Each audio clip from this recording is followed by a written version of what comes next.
Nikkei ফোরামে যোগ দিতে 4 দিনের সরকারি সফরে জাপান পৌঁছেছেন প্রধান উপদেষ্টা প্রফেসর মোহাম্মদ ইউনুস।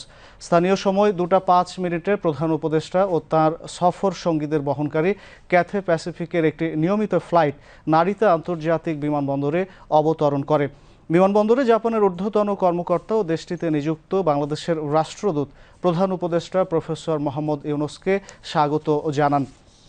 বিমানবন্দর থেকে প্রধান উপদেষ্টাকে মোটর শোভাযাত্রা সহকারে হোটেল ইম্পেরিয়ালে নিয়ে যাওয়া হয়। সফরকালে প্রফেসর ইউনুস এই হোটেলেই অবস্থান করবেন।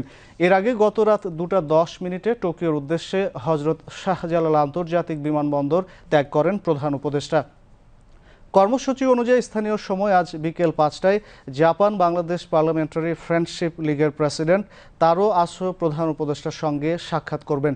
সন্ধ্যায় প্রফেসর ইউনুস তার সম্মানে নিপ্পন ফাউন্ডেশনের চেয়ারম্যান ইয়োহেই সাসাকাওয়া আয়োজিত এক নৈশ ভোজে যোগ দেবেন।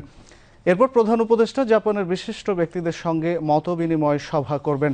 সফরকালে দ্বিপক্ষীয় সহযোগিতা জোরদারের লক্ষ্যে জাপানের প্রধানমন্ত্রী শিগেরু ইশিবা সহ উচ্চ পর্যায়ের কর্মকর্তাদের সঙ্গে বৈঠক করবেন প্রধান উপদেষ্টা।